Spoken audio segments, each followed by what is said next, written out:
ಗಾಯಕ ಸೋನು ನಿಗಮ್ ವಿರುದ್ಧ ಕರವೇ ಸಿಡಿದೆದ್ದಿದೆ. ಆಕ್ರೋಶವನ್ನ ವ್ಯಕ್ತಪಡಿಸ್ತಾ ಇದೆ. ಫ್ರೀಡಂ ಪಾರ್ಕ್ ನಲ್ಲಿ ಕರವೇ ಪ್ರೊಟೆಸ್ಟ್ ಅನ್ನ ನಡೆಸ್ತಾ ಇದೆ. ಸೋನು ನಿಗಮ್ ವಿರುದ್ಧ ಧಿಕ್ಕಾರವನ್ನ ಕೂಗಿ ಕರವೇ ಆಕ್ರೋಶವನ್ನ ವ್ಯಕ್ತಪಡಿಸ್ತಾ ಇದೆ. ಸೋನು ನಿಗಮ್ ಅವರನ್ನ ಬಂಧಿಸಬೇಕು ಅಂತ ಒತ್ತಾಯಿಸಿ ಪ್ರತಿಭಟನೆಯನ್ನ ಕೂಡ ಮಾಡಲಾಗ್ತಾ ಇದೆ.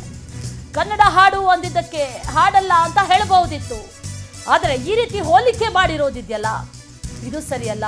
ಕಾಶ್ಮೀರದ ಭಯೋತ್ಪಾದಕ ದಾಳಿಗೆ ಹೋಲಿಸಿದ್ದು ಖಂಡಿತವಾಗ್ಲೂ ಕೂಡ ಸರಿಯಲ್ಲ ಅನ್ನುವಂತ ಆಕ್ರೋಶ ಈಗ ಕೇಳಿ ಬರ್ತಾ ಇದೆ. ಸೋನು ನಿಗಮ್ ದೊಡ್ಡ ಹುಚ್ಚ ಅಂತ ಕರವೇ ಆಕ್ರೋಶವನ್ನ ವ್ಯಕ್ತಪಡಿಸ್ತಾ ಇದೆ. ಕ್ಷಮೆ ಕೇಳಿದ್ರೆ ಆಗೋಗ್ತಾ ಇತ್ತು, ಆದರೆ ಮತ್ತೆ ಅದನ್ನ ಸಮರ್ಥನೆ ಮಾಡ್ಕೊಳ್ಳೋದಕ್ಕೆ ಮತ್ತೊಂದು ವಿಡಿಯೋ ಮಾಡಿದ್ರು, ಅದರಲ್ಲಿ ಗೂಂಡಾಗಳ ರೀತಿಯಲ್ಲಿ ವರ್ತಿಸಿದ್ರು ಅನ್ನುವಂಥ ಮಾತನ್ನ ಕೂಡ ಹೇಳಿರೋದ್ರಿಂದ ಕರವೇ ಈಗ ಸಿಡಿದೆದ್ದಿದೆ. ಸೋನು ನಿಗಮ್ ಅವರನ್ನ ಬಂಧಿಸಬೇಕು ಅನ್ನುವಂಥ ಆಗ್ರಹವನ್ನ ಮಾಡ್ತಾ ಇದೆ.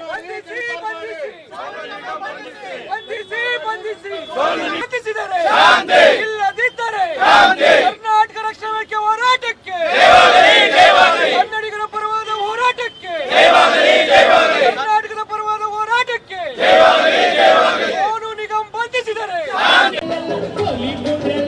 ಕನ್ನಡ ಮಾತಾಡಿದ್ರೆ ಚಾಟೋರಿ ತೋರಿಸ್ತಿದ್ರು, ಕೈಸಲಿ ಮಾತಾಯಿದ್ರು,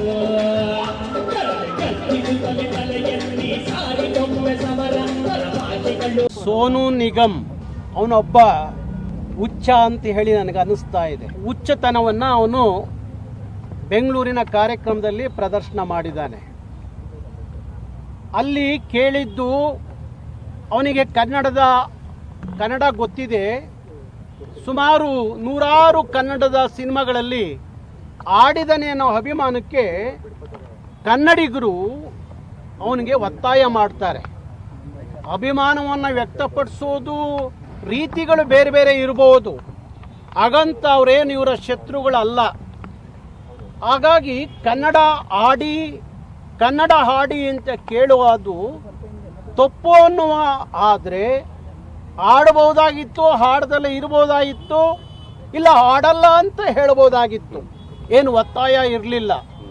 ಆದರೆ ಕನ್ನಡ ಹಾಡನ್ನು ಹಾಡಿ ಅಂತ ಕೇಳಿದ್ದಕ್ಕೆ ಕಾಶ್ಮೀರದ ಭಯೋತ್ಪಾದನೆಯ ಒಂದು ಲಿಂಕ್ ಮಾಡಿ ಕನ್ನಡಿಗರನ್ನು, ಕರ್ನಾಟಕವನ್ನು ಭಯೋತ್ಪಾದಕರಿಗೆ ಹೋಲಿಕೆ ಮಾಡೋದಿತ್ತಲ್ಲ, ಆ ವಿಚಾರಕ್ಕೆ ಇಲ್ಲಿ ಕನ್ನಡ